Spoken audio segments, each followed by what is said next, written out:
3, 2, and we are rolling. Hey everyone, it's Will. I am working on MazeQuest 3. This is just an update, and I know it seems like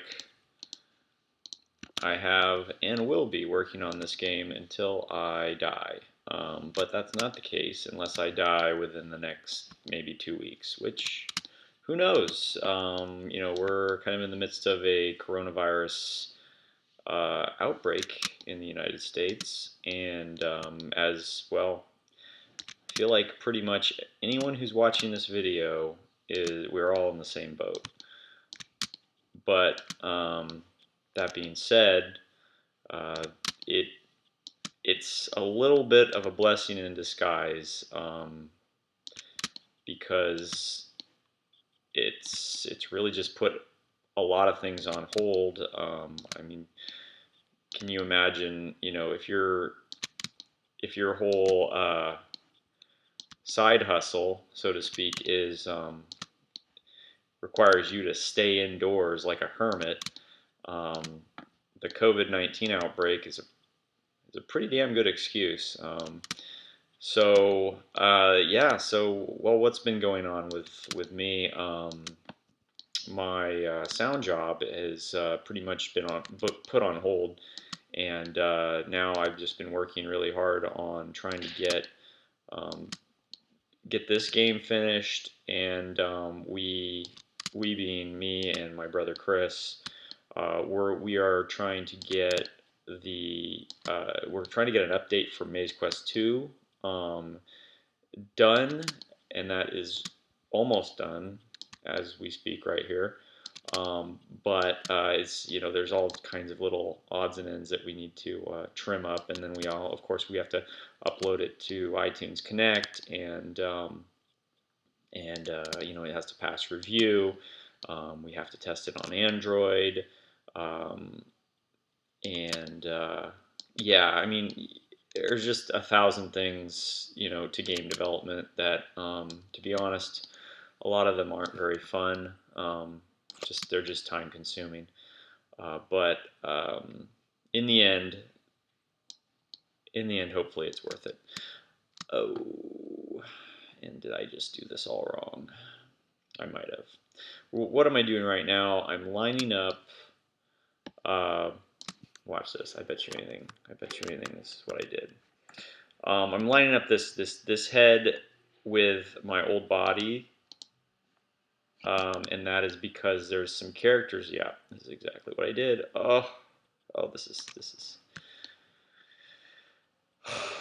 this is what game development just pisses me off. So there's a good example of you think you're done, but you're never really done. There's easy ways to make mistakes when you're doing game development, and that's one of them. That just adds a little bit of time, because I lined up all those heads, but I didn't realize I didn't line up the overall template before I started adjusting per pose. Okay, if that makes any sense. Here's another thing about game development is it's the things that I'm doing right now. This might not make a whole lot of sense to people. I mean, it barely makes sense to me. I'm kind of making it up as I go, because every game is kind of different.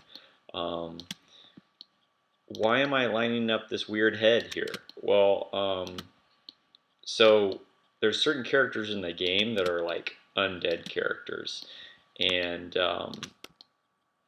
this is my basic character, male character template, right? So I've designed the game so that all the male characters, or masculine characters, have this outline, this body shape. And the reason why I did it that way is to create the maximum number of characters with the least amount of animation effort. Because if I had to design this walk cycle, this character sheet has been basically worked on and iterated for about a year now. So I've gone in and I have fine-tuned every single pixel for every single pose based on, you know, plugging it into the game, looking at it, seeing what works. And if you notice, if you've been following this game for a while, it's this character has changed a lot. In fact, let me just show you what this guy looked like. Well, I'll show you what he looked like back back when we first started. Let me see if I can. Ooh, no.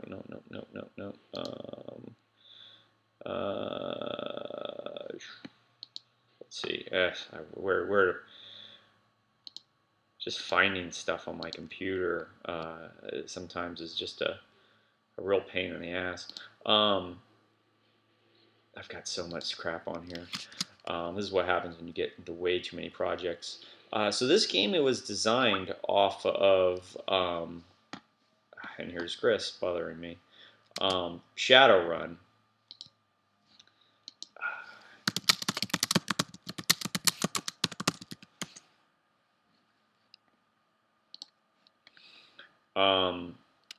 Let's get back to it.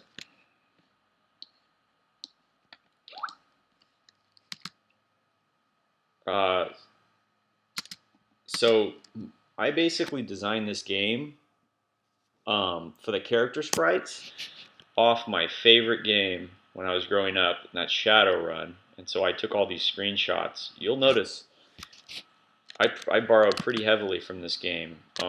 Like look at his death animation. See that? See that? Yeah. Ha ha ha. Plagiarist. That's what I am. If I can find, yeah. So look, see, I basically designed my character sprites to be a lot like this game because I loved this game when I was growing up. This is a game on the Sega Genesis called Shadowrun, and anyway, so I'll show you that, and then let's see, January. Let's go back. I take screenshots just to keep my progress. I'm gonna go back to April of 2017. Oh, no, that's too far back. Nope. Nope.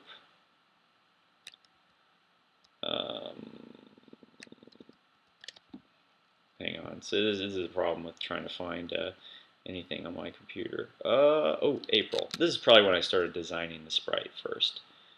So here we go. This is me. This is me first. This is the first shot at designing this character sprite. So this is how it started. And look at me. Look at what a blatant plagiarist I am. I'm actually like using this as a template to build this character. So you can just watch and see how over time I worked on it. I moved each pose into a program called AE Sprite and to animate it. And so, see? So this masculine character sprite I've been working with for about a year now, and so over that time I've fine-tuned that animation to the best that I can do. You know, it's a really low detail animation. It's you know, if I was to do it over, or if I had all the time in the world, all the resources in the world, as in like multiple animators, I would have probably this is a Shadowrun on the Nintendo version, which is completely different. But anyway, if I had all the resources in the world, this character would look like 10 times better. But you know, you have to make concessions when you're just a two-man team, and especially since I did all the artwork for this game and Chris did all the programming, I tried to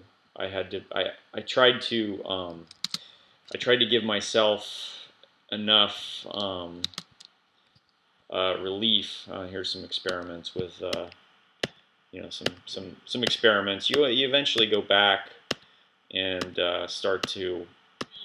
I mean, there's several different starts and stops and starts when you're doing game development. You kind of second guess yourself. You're like, well, maybe I should, you know, do it this way, and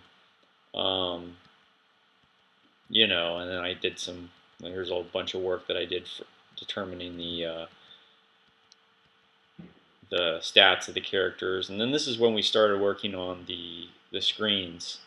There's some animals that I started working on, snake, because I started doing the animation for these animals, the wildlife that you can come in contact with, and you know, hunt for meat. And anyway, so I got kind of off topic, but so basically, I've been working on this character sprite for a year now, and so it's pretty much baked in. That's what it's going to look like, and then once you kind of have that figured out, then you can do things like, you know, add.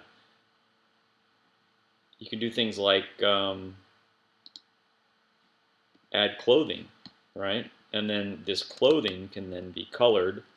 And we do this now in the program so that I can just have one set of pants, one shirt, and in the program I color it to whatever uh, whatever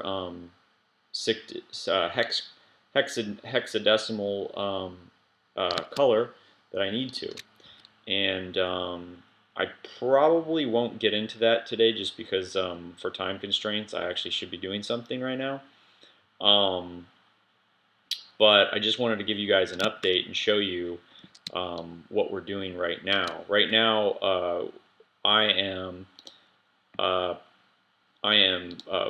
putting that head in place because some of the characters need that head, that skull head on the male character, and so I'm putting that in, and then I'm going to export it out, just that head, but I have to line it up on this basic character sprite. And with that, I'm going to get back to work, and I hope everyone's staying safe during the coronavirus, the quarantine period. It's a good time to read books, journal, draw. Don't watch too much TV, and don't read too much on the internet. Don't be on Facebook too much. That's just gonna depress you. That's gonna scare you. Don't take any high milligram dose edibles or watch Alex Jones. That'll only freak you out more. So just stay cool. Stay you know. Contact your loved ones and you know, do some things that you always wanted to do around the house. All right, I'll talk to you later.